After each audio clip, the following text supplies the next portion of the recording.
Assalamualaikum warahmatullahi wabarakatuh. Perkenalkan, kami dari kelompok 6 akan mempresentasikan hasil diskusi kami mengenai dukungan teknologi komunikasi VPN dan VLAN. Kelompok kami beranggotakan 5 orang.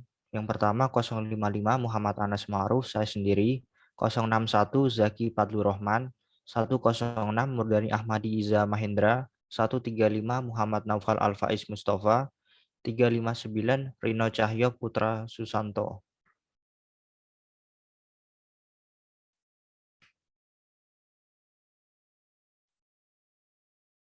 Selanjutnya presentasi akan dilanjutkan oleh rekan saya.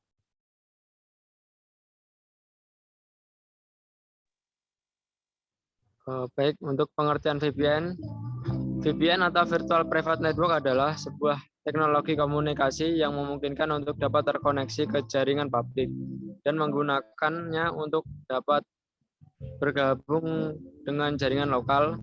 Dengan cara tersebut, maka akan kita dapatkan hak dan pengaturan yang sama, seperti halnya berada dalam LAN itu sendiri, walaupun sebenarnya menggunakan jaringan milik publik.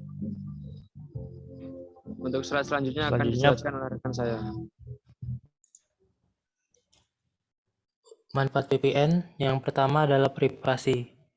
Privasi kita akan terlindungi dari pelacakan yang dilakukan oleh ISP pada saat sedang berinternet. Selain itu, alamat IP dapat terlindungi oleh layanan VPN ini. Ketika sedang menjelajahi dunia internet, maka pihak tertentu tidak bisa mengetahui lokasi kita. Yang kedua adalah remote access. Perlu diketahui kalau VPN mampu membuat koneksi bisa terakses dengan baik di jaringan kantor ataupun di mana saja yang menjadi jaringan internet.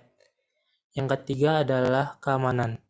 Pada umumnya, VPN dapat melindungi dari para hacker pada saat berinternet, terutama yang menggunakan jaringan Wi-Fi, di mana kejahatan jaringan Wi-Fi sangat diperhatikan. Maka dari itu, VPN hadir untuk melindungi saat berada di dalam jaringan Wi-Fi. Yang terakhir adalah hemat biaya. VPN mampu mendukung sistem keuangan menjadi lebih hemat. Sebagai contoh, ketika memesan tiket pesawat secara online melalui VPN, maka bisa memilih server VPN dengan harga tiket yang terjangkau.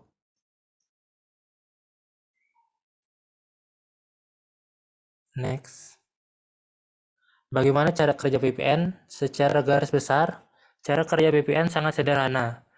Jika kita menggunakan VPN, maka kita tidak akan langsung terkoneksi dengan server milik situs yang kita tuju. Namun, kita akan terkoneksi terlebih dahulu dengan server VPN. Kemudian server VPN akan mengarahkan kita ke situs yang kita tuju. Seolah-olah server VPN tersebut yang mengakses situsnya. Selain itu, seluruh koneksi tersebut akan terenkripsi untuk menghindari pencurian data. Kesimpulannya, VPN akan menjadi jembatan kita untuk mengakses internet, sehingga sebelum kita bisa melihat situs, server VPN akan menjadi jembatan dan bertindak seolah-olah server VPN tersebut yang akan mengaksesnya dan bukan kita. Slide selanjutnya akan dipresentasikan oleh rekan saya. Selanjutnya ada pengertian VLAN. Virtual Local Area Network atau VLAN adalah sekumpulan perangkat yang ada di satu atau lebih jaringan LAN dan dikonfigurasikan oleh perangkat lunak sehingga dapat berkomunikasi antara satu dengan lainnya, seolah-olah berada di saluran yang sama. VLAN sendiri sebenarnya merupakan sebuah jaringan yang berada di dalam local area network atau LAN, sehingga dalam satu jaringan LAN bisa terdiri atas lebih dari satu jaringan VLAN. Next. Ada beberapa manfaat yang bisa didapatkan ketika menggunakan layanan VLAN ini. Yang pertama, ada security. Suatu kelompok yang memiliki sebuah data sensitif akan dipisahkan dari jaringan yang sisa. Hal ini memungkinkan untuk mengurangi sebuah pelanggaran yang akan diakses kepada informasi penting dan juga rahasia. Jadi, data sensitif yang berisi informasi penting tadi akan lebih aman jika kita menggunakan VLAN. Yang kedua adalah ada cost reduction. Penghematan biaya akan dihasilkan dari tidak perlu memilih biaya yang mahal. dalam mengupgrade suatu jaringan serta efisiensi dari penggunaan bandwidth dan juga uplink. Yang ketiga ada higher performance atau performa yang lebih tinggi. Membagi dua jaringan layar menjadikan broadcast domain akan mengurangkan lalu lintas yang tidak penting, sehingga dapat menghasilkan kinerja yang lebih baik. Yang keempat ada broadcast storm mitigation.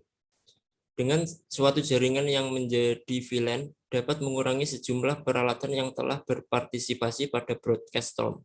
Yang terakhir ada improved IT staff efficiency. Dengan adanya VLAN dapat memudahkan untuk mengelola jaringan. Ini karena adanya persyaratan VLAN di mana pengguna harus memiliki jaringan yang sesuai dengan VLAN. Presentasi selanjutnya akan dilanjutkan oleh rekan saya.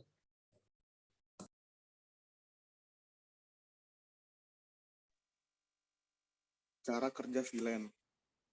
Cara kerja VLAN dengan menghubungkan semua perangkat komputer ke dalam lebih dari satu jaringan VLAN. Jaringan ini menyediakan akses data ke semua pengguna komputer yang sebelumnya sudah terhubung ke switch dan diberi nama pengguna yang sama. Selain itu, server VLAN pada dasarnya membuat domain broadcast sendiri dengan cara memisahkan jaringan fisik menjadi beberapa bagian jaringan logis. Sementara itu, lalu lintas komunikasi VLAN diatur oleh server. Sebelum switch memastikan data yang keluar dan juga data yang diakses ke proses selanjutnya sama seperti proses LAN. Pada umumnya, hanya saja VLAN memberi lebih banyak kemudahan dalam penggunaan. Selanjutnya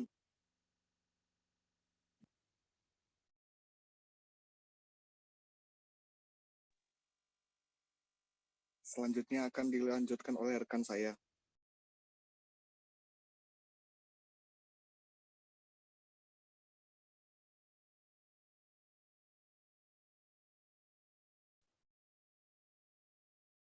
Berikut adalah tujuan menggunakan VLAN dan VPN. VLAN bertujuan untuk membagi jaringan fisik menjadi beberapa domain siaran, sehingga dapat meningkatkan kinerja jaringan, menghubungkan beberapa jenis LAN, dan juga membuat keamanan jaringan.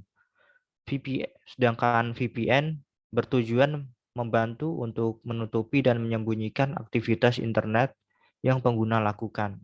Jadi, histori dari apa yang sudah user browsing di internet tidak akan terdeteksi oleh orang lain dan membuat jaringan Anda bersifat pribadi, sehingga sangat dibutuhkan perusahaan dan perbankan karena pentingnya data mereka.